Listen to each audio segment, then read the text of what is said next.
ಹಿಂದೂಗಳು ಯಾರು ಅದಾರ ಅನ್ನೋಂಥ ನೋಡಿ ಟಾರ್ಗೆಟ್ ಇಟ್ಟು ಹೊಡಿಲಕತ್ತಾರೆ. ಅಷ್ಟೇ ಅಲ್ಲ, ಅವ್ರ ಅಂಡರ್ವೇರ್ ಬಿಚ್ಚಿ ನೋಡಿ ಯಾವೊಂದು ಸುಂತಿಯಾಗೆಲ್ಲ ಅವನು ಹೊಡಿತಾ ಇದ್ದಾರೆ. ಮತ್ತು ಸಿದ್ದರಾಮಯ್ಯ, ಮಮತಾ ಬ್ಯಾನರ್ಜಿ, ಲಾಲು ಪ್ರಸಾದ್, ಮುಲಾಯಂ ಸಿಂಗ್ ಯಾದವ್, ಅಖಿಲೇಶ್ ಯಾದವ್ ಇಂಥ ಜಾತ್ಯತೀತ ನಾಯಕರು ಇವತ್ತು ನೋಡಕತ್ತೀರಿ. ರಾಹುಲ್ ಗಾಂಧಿ ಮೂರ್ಖ ಅಮೇರಿಕಾದಾಗ ಹೋಗಿ ಭಾರತವನ್ನೇ ಟೀಕೆ ಮಾಡ್ತಾರೆ. ಅಯೋಗ್ಯ ನನ್ನ ಮಗನೇ, ನಿಮ್ಮ ಅಪ್ಪನೇ ಮುಖ್ಯಮಂತ್ರಿ ಇದ್ದಾಗ ಎಷ್ಟು ಚುಮ್ಮನ ಕೊಟ್ಟರೆ ಗುಂಡೆ ಹಾಕಿದ್ರಪ್ಪ. KGL DGL ಪೊಲೀಸ್ ಸ್ಟೇಷನ್ ಹೋಗ್ರಿ.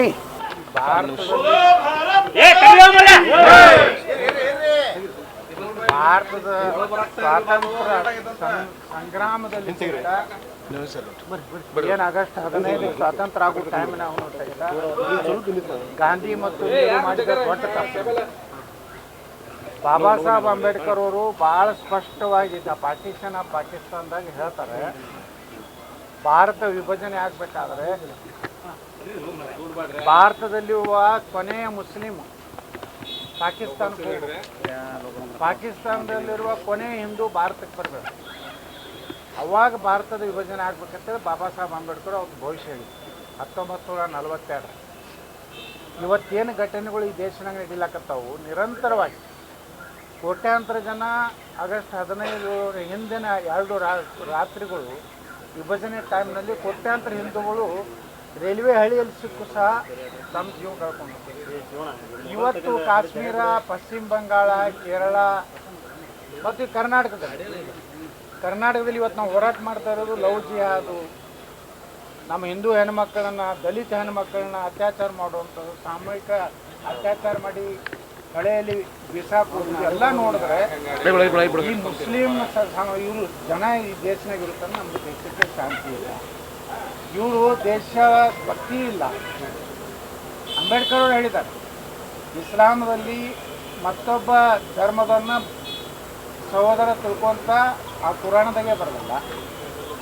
ಮತ್ತು ಅವರು ಎಲ್ಲ ಕಾಫೀರ್ ಇರ್ತಾರೆ. ನಾವು ಹಿಂಗಿದ್ದಾಗ ಈ ಹೋರಾಟ ಇವತ್ತು ಏನಾರೇ ಈ 10 ವರ್ಷನಾಗ ಇವತ್ತು ನರೇಂದ್ರ ಮೋದಿಯವರು ಪ್ರಧಾನಮಂತ್ರಿ ಆಗ್ಯಾರ ಅಂತ ಹೇಳಿ ಇನ್ನೂ ಸುರಕ್ಷಿತವಾಗಿ ನಾವು ಹಿಂದೂಗಳಿದ್ದೀವಿ.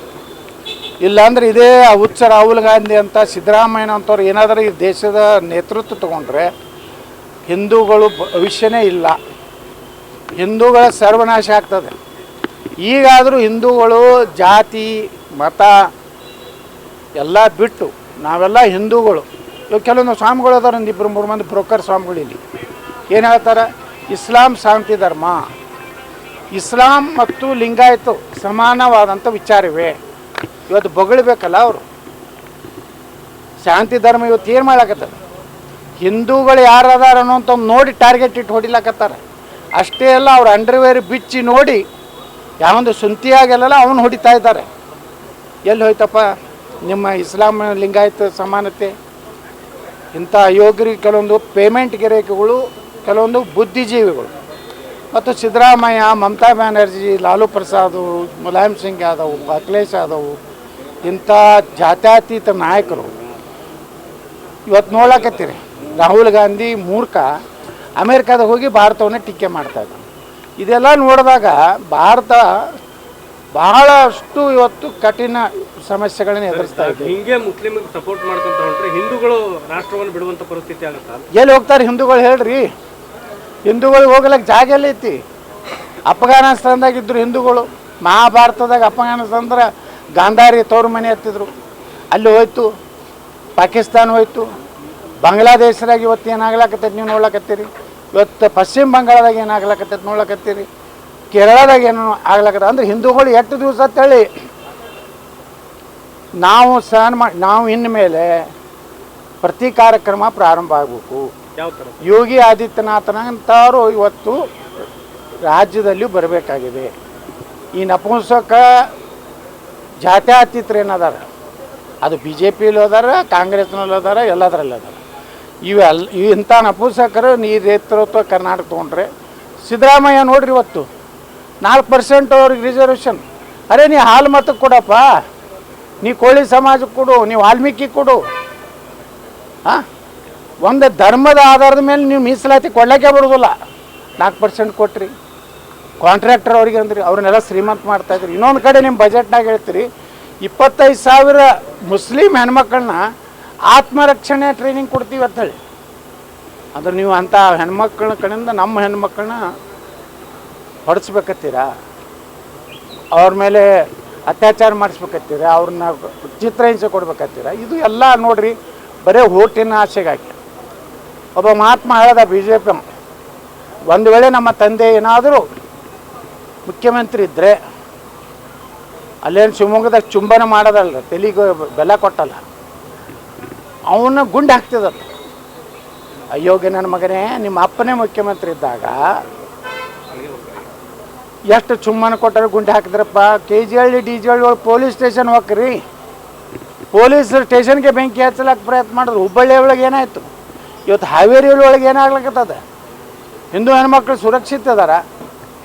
ನೀ ಚುಂಬನೆ ಚುಂಬನೆ ಯಾವಾಗ ಹಾಕೋ ಗುಂಡು ಹಾಕಲಿಲ್ಲಪ್ಪ. ನಿನ್ನ ಶಿವಮೊಗ್ಗದಾಗನೇ ನೀನು ರಕ್ಷಣೆ ಕೊಡಲಿಲ್ಲ. ಹಿಂದೂ ಒಬ್ಬ ಕಾರ್ಯಕರ್ತ ಸತ್ತ, ಅವನ ಮನೆಗೆ ಹೋಗಲಿಲ್ಲ ನೀವು. ನಾ ಮೊದಲು ಹೋದವಲ್ಲಿ ಈಶ್ವರಪ್ಪನವರು, ನಾವು ಮೊದಲು ಹೋಗಿ 5 ಲಕ್ಷ ರೂಪಾಯಿ ನಾನು ಕೊಟ್ಟವ ಆ ಕುಟುಂಬಕ್ಕೆ. ಪಾಪ ಒಂದು ಇದು ಹೊಲಿಗೆ ಇದನ್ನ ಮ್ಯಾಗ ಜೀವನ ಮಾಡುವಂಥ ಒಂದು ಕುಟುಂಬ, ಒಂದು ಕ್ಷತ್ರಿಯ ಸಮಾಜದ್ದು ಅಂದಾಗ ನಾವು ಎಲ್ಲಿಗೆ ಹೋಗಿ ನಿಂದಿಲ್ತಾ ಇದ್ದೀವಿ. ಬರೇ ಮುಖ್ಯಮಂತ್ರಿ ಆಗಬೇಕು, ಲೂಟಿ ಮಾಡಬೇಕು, ವಿದೇಶನಾಗ ಆಸ್ತಿ ಮಾಡಬೇಕು. ಯಾರಿಗೆ ಆಸ್ತಿ ಮಾಡ್ಲಕತ್ತೀರಿ? ದುಬೈದಾಗ ಆಸ್ತಿ ಮಾಡ್ಲಕತ್ತೀರಿ. ದುಬೈ ಯಾವುದು ಮುಸ್ಲಿಂ ಕಂಟ್ರಿ, ಅಲ್ಲಿ ಆಸ್ತಿ ನಿಮ್ಗೆ ಹೊಳೆ ಬರ್ತದ. ಅದೇ ನೀವು ಏನು ಮಾಡಿರಲಿ ಅಕ್ರಮ ಆಸ್ತಿ, ಕರ್ನಾಟಕದಾಗ ಒಂದು ಕೈಗಾರಿಕೆ ಕರೆದು ಸಾವಿರಾರು ಜನರು ಉದ್ಯೋಗ ಸಿಗ್ತಿತ್ತಲ್ಲ. ಇದು ನಡೆದಂಥ ಘಟನೆಗಳನ್ನು ನೋಡಿದರೆ ಹಿಂದೂಗಳು ಜಾಗೃತಿ ಆಗಬೇಕು ಅನ್ನುವಂಥದ್ದು 100ಕ್ಕೆ 100 ಆಗಬೇಕು. ಈ ನಾಲಾಯಕ ಜಾತ್ಯತೀತ ಹಿಂದೂಗಳತ್ತೇನು ಅದಾರಲ್ಲ ನಮ್ಮ ಹಿಂದೂ ಸಮಾಜನ, ಇಂಥ ಅಯೋಗ್ಯ ನನ್ನ ಮಕ್ಕಳನ್ನ ಇನ್ನು ಎಂದೂ ನಂಬಾರ್ದು ಜನ. ನಾವು ಸಂತೋಷ್ ಲಾಡ್ ಭಾಳ ದೊಡ್ಡ ಭಾಷಣ ಮಾಡ್ತಿದ್ದಲ್ಲ, ಈಗ ಅಲ್ಲಿ ಹೋಗ್ಯಾನ, ಎದಕ್ಕೆ ಹೋಗ್ಯಾನ? ಹೆಣ ತರಲ್ಲ. ಇವನು ಹೆಣ ತರಲಿಕ್ಕೆ ಕಳಿಸ್ಲಕತ್ತಾರೆ ಸಿದ್ದರಾಮಯ್ಯ. ಹಾಂ, ಏನು ಮಾತಾಡ್ತಾರೆ ನಾವು? ಸಂತೋಷ್ ಲಾಡ್ ಬಾಯಿಗೆ ಬಂದಂಗೆ ಮೋದಿಯವ್ರಿಗೆ ಬೈತಾರೆ, BJPಗೆ ಬೈತಾರೆ, ಹಿಂದೂ ನಾಯಕರಿಗೆ ಬೈತಾರೆ. ಇವ್ರು ಯಾರು? ಅವರು ಸಂತೋಷ್ ಲಾಡ್ ಛತ್ರಪತಿ ಶಿವಾಜಿ ಮಹಾರಾಜರು ಹುಟ್ಟಿದಂಥ ಮರಾಠ ಸಮಾಜದವರು. ಎಂತ ಇವು ಜಾತ್ಯತೀತ ಏನು ಹಣಿಪಟ್ಟು ಕಟ್ಕೊಂಡು ಇವತ್ತು ಏನು ಮಾಡ್ತಾ ಇದ್ದಾರೆ? ನಮ್ಮ ದೇಶದ ದುರಂತ, ಇಂಥವ್ರ ನಾಯಕತ್ವ ಈ ದೇಶದಲ್ಲಿ ನಾಶ ಆಗೋದು. ಇವ್ರು ಯಾರು? ಅವರು ಸಂತೋಷ್ ಲಾಡ್ ಛತ್ರಪತಿ ಶಿವಾಜಿ ಮಹಾರಾಜರು ಹುಟ್ಟಿದಂಥ ಮರಾಠ ಸಮಾಜದವರು. ಎಂತ ಇವು ಜಾತ್ಯತೀತ ಏನು ಹಣಿಪಟ್ಟು ಕಟ್ಕೊಂಡು ಇವತ್ತು ಏನು ಮಾಡ್ತಾ ಇದ್ದಾರೆ? ನಮ್ಮ ದೇಶದ ದುರಂತ, ಇಂಥವ್ರ ನಾಯಕತ್ವ ಈ ದೇಶದಲ್ಲಿ ನಾಶ ಆಗೋದು. ಇಲ್ಲಾಂದರೆ ಹಿಂದೂಗಳಿಗೆ ಭವಿಷ್ಯನೇ ಇಲ್ಲ. ಯಾವ ಹಿಂದೂ ಪರವಾಗಿ ಗಟ್ಟಿಯಾಗಿ ನಾಯಕ ಆಗ್ತಾನೆ, ಅವನಿಗೆ ಹಣ ಮಾಡಬೇಕು ಆಸೆಗೆ ಬಿದ್ದರೆ, ಶಿವಮೊಗ್ಗ ಏರ್ಪೋರ್ಟ್ ಯಾರಿಗೆ ಕಾಂಟ್ರಾಕ್ಟ್ ಕೊಟ್ರಿ? ಭಾಳ ದೊಡ್ಡ ಭಾಷಣ ಮಾಡ್ತಾರೆ ಮಕ್ಕಳು. ಒಬ್ಬ ಮುಸ್ಲಿಮ್ ಕೊಟ್ಟರು. ಎಟ್ಟಬೋ 100 ಕೋಟಿ ರೂಪಾಯಿ, 140 ಕೋಟಿ ರೂಪಾಯಿ ಕೊಟ್ಟರು. ಆ 40 ಕೋಟಿ ಯಾರು ತಿಂದರು? ಇವರೇ ಅಯೋಗ್ಯ ನನ್ನ ಮಕ್ಕಳು. ಮತ್ತೆ ಹೇಳ್ತಾರೆ ನಾವು ಮುಸ್ಲಿಮರ ವಿರೋಧಿ. ಕಾಶ್ಮೀರದಲ್ಲಿ ದಾಳಿ ಪ್ರಕರಣ ಸಂಬಂಧಪಟ್ಟಾಗೆ 371 ಅನ್ನ ರದ್ದು ಮಾಡಿರೋದೇ ಇದಕ್ಕೆ ಕಾರಣ ಅಂತ ಹೇಳಿದ್ವಿ. ಮತ್ತೇನು ಪಾಕಿಸ್ತಾನ ಮಾಡಬೇಕಾಗಿತ್ತ? ಒಂದು ದೇಶನಾಗ 2 ಜೆಂಡಾ, ಭಾರತ ಧ್ವಜ ಒಂದು ಬೇರೆ, ಕಾಶ್ಮೀರದ ಒಂದು ಧ್ವಜ ಬೇರೆ. ನಮ್ಮ ದೇಶನಾಗ ಆಗುವಂಥ ಕಾನೂನು ಅಲ್ಲಿ ಯಾವ ಜಾರಿ ಆಗ್ತಿದ್ದಿಲ್ಲ. ಅವರು ನಮ್ಮ ಪೊಲೀಸರನ್ನ, ನಮ್ಮ ಮಿಲಿಟ್ರಿ ಅವ್ರನ್ನ ರುಂಡ ಕತ್ತರಿಸ್ತಿದ್ರು. ನಮ್ಮಾಗ ಇಷ್ಟೆಲ್ಲ ಆದ್ರೂ ಸಹಿತ ಯಾರೂ ನಿರ್ಣಯ ಮಾಡಿಲ್ಲ. ಅದು ಐತಿಹಾಸಿಕ ನಿರ್ಣಯ ಮೋದಿಯವ್ರು ಮಾಡಿದ್ದು. 370 ಆರ್ಟಿಕಲ್ ತೆಗೆದ ಮ್ಯಾಗೂ ಇಲ್ಲಿ ಅಂತಾನೆ ಶಾಂತಿ ಇತ್ತಲ್ಲ.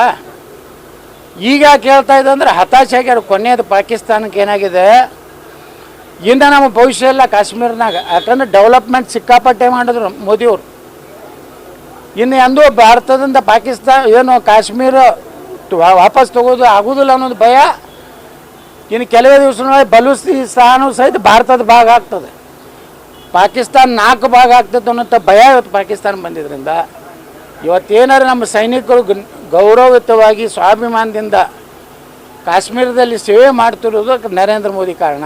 ಸರ್, ಈಗ ಪುಲ್ವಾಮಾ ದಾಳಿ ಬಳಿಕ ಮತ್ತೊಂದು ದಾಳಿ ಆಗಿರ್ತಕ್ಕಂಥದ್ದು ಇದು ಎಲ್ಲೋ ಒಂದು ಕಡೆ ಕೇಂದ್ರ ಸರ್ಕಾರದ ಭದ್ರತಾ ವೈಫಲ್ಯನ ಸರ್ ಇದು? ನೋಡ್ರಿ, ಎಲ್ಲಾನು ಕಣ್ಣಿಟ್ಟು ಇಷ್ಟು 10 ವರ್ಷ ಏನೂ ಆಗಿಲ್ಲ. ಒಂದು ಘಟನೆದಿಂದ ನೀವು ಇಡೀ ಪೂರ್ತಿ ಭದ್ರತಾ ವೈಫಲ್ಯ ಅಲ್ಲಕ್ಕಾಗೋದಿಲ್ಲ. ಸಾಕಷ್ಟು ಅಲ್ಲಿ ನಮ್ಮ ಮಿಲಿಟ್ರಿ ಆಗಲಿ ಪೊಲೀಸರಾಗಲಿ ಪ್ರಯತ್ನ ಮಾಡ್ತಿರ್ತಾರೆ. ಆದರೆ ಅಲ್ಲಿಯೂ ಕೆಲವೊಂದು ಮಂದಿ ಅವ್ರು ಇರ್ತಾರಲ್ಲ, ಪೊಲೀಸ್ ಡ್ರೆಸ್ನಲ್ಲೇ ಬಂದುಬಿಟ್ಟಾರೆ ಭಯೋತ್ಪಾದಕರು.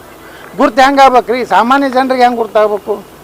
ಪೊಲೀಸ್ ಡ್ರೆಸ್ನಲ್ಲಿ ಬಂದು ಗುಂಡು ಹಾಕಿದಾಗ ಮತ್ತು ಭದ್ರತಾ ವೈಫಲ್ಯ ಅನ್ನೋಕ್ಕಿಂತ ಇಡೀ ವ್ಯವಸ್ಥೆ ಇವತ್ತು ನಾವು ಚುನಾವಣೆ ಇನ್ನೂ ಮಾಡಬಾರ್ದಾಗಿತ್ತು.